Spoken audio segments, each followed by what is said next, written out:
forget to subscribe to my channel, and while you're at it, click the bell to be notified of future videos.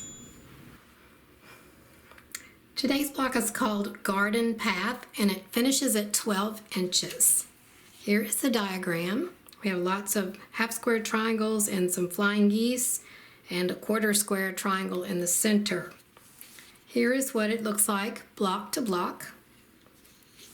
And we have 3 patches. Patch A is a 2-inch finished half square triangle.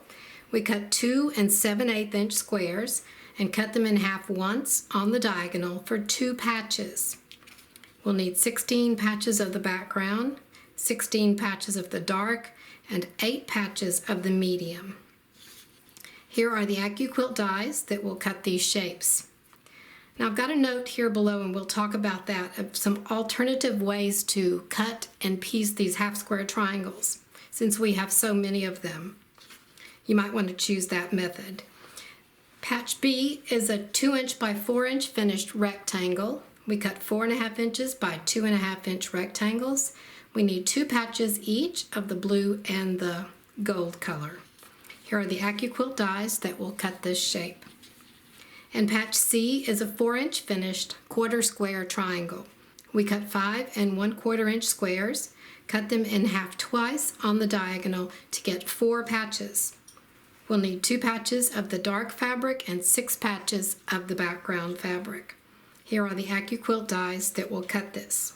The alternate method for sewing the A patches into half square triangles is to make half square triangles 8 at a time or half square triangles 2 at a time. Let me explain this. Here are the half square triangles that we're going to make. This is all patch A. In step 1, it says to make 12 of these with the dark and the background, and make 4 of these with the light color and the background. I've taken all of the A patches and separated them out. Here are the 12 half square triangles for the dark and the background half square triangles, and these are the 4 for the background and the gold half square triangles. And we have 4 left of these 2 here. So these 12, you can use the 8 at a time method to make 8 half square triangles. To make the other 4, you can use the 2 at a time if you want to do it that way. Or you can just cut the patches like I have and just sew them together. And these are 4, so you can use the 2 at a time method to sew these together if you like. It's kind of confusing, but if you're familiar with the making multiple half square triangles at a time, then you just have to separate them out. So here's 12 and here's 4. And then these will be used for the flying geese later. I'm going to show you the short tutorials on making half square triangles 2 at a time and half square triangles 8 at a time. On the back side of the light fabric, we're going to draw a diagonal line, put the fabrics together, right sides together, and we're going to stitch on either side of the diagonal line. Here is the diagonal line drawn, and then the stitching on both sides. Now we cut this in half along the diagonal line. Then we have our 2 half square triangles. Press the seams open and cut off the nubs. 8 at a time half square triangles. We take our 2 squares and place them right sides together and put the light fabric on top. We're going to draw 2 diagonals across this on the light side.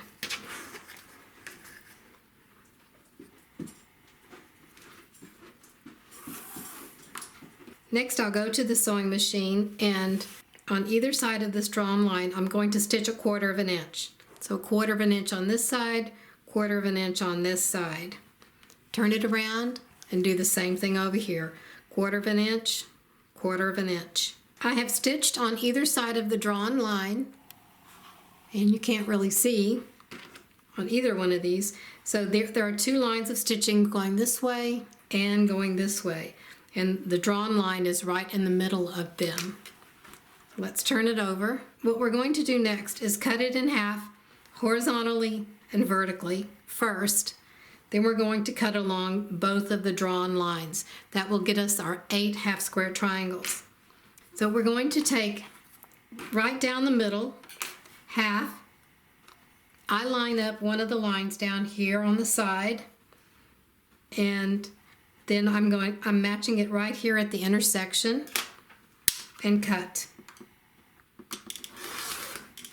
Now pick up the ruler without moving the fabric and do the same thing here.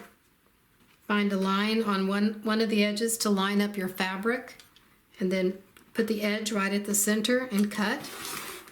So we have 4 pieces now. Now we're going to do the first diagonal,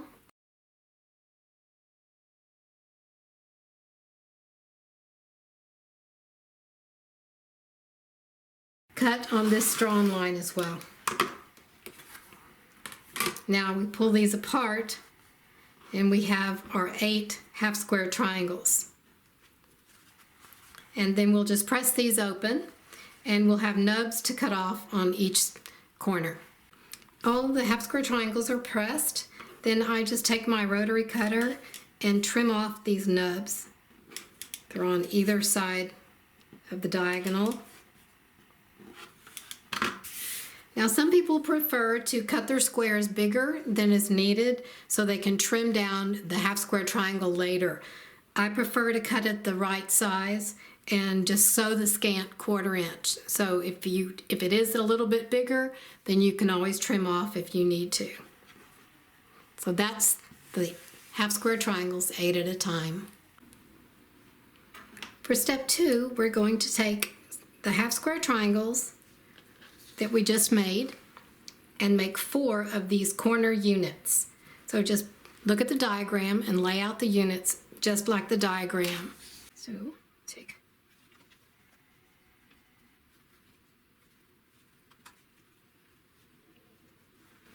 there. Sew these 2 together and these 2.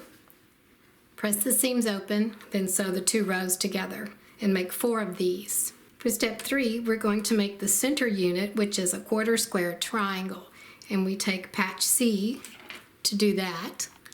So we'll take 2 of the dark patch C's and 2 of the background patch C's. Stitch these 2 together like this, flip it over, match all the sides, they should all be the same. Stitch a 1/4 inch and press the seams open. Do the same thing with this. Match all sides, stitch a 1/4 inch and press the seams open. Then once you've done that, you'll stitch these 2 together to make your 1/4 square triangle unit. For step 4, we're going to take the remaining C patches and the remaining A patches and make flying geese units. We're going to make 2 of each of these units. So you make a flying geese unit like this.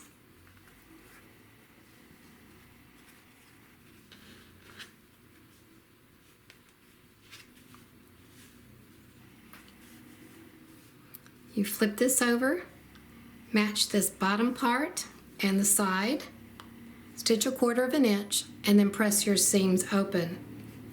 Then you'll do the same thing to this side. Flip it over, match the bottom part and the side, stitch a 1/4 inch and press it open. For step 5, we're going to take the flying geese we made and then the B patches and stitch them together like this. And we'll make 2 of each, and these will be the side units. We have our corner units and our center unit, and now these will be the side units. So for the gold, we'll put the blue with it, and for the black, we'll put the gold with it. So we'll make 2 of these and 2 of these. Just stitch them together and press the seams open. Our final step is to put the block together and lay out the pieces. We finished the corner units, the side units, and the center unit. But before we do that, I wanted to introduce something new to you that I'm going to be doing. I've had so many new subscribers this year that some of you may not be familiar with my previous work. So before I do each block, I'm going to reintroduce one of my previous videos. There'll be a link in the description below the video, and I'm going to put a link up right now. This is my most popular, most viewed video. It's called Hollow Cubes, so I hope you enjoy that. Now let's put the block together.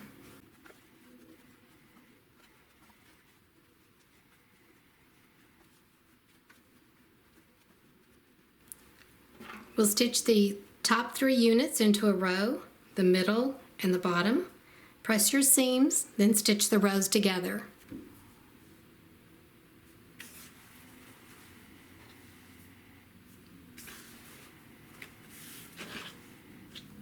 Thank you for watching. Don't forget to subscribe to my channel, and while you're at it, click the bell to be notified of future videos.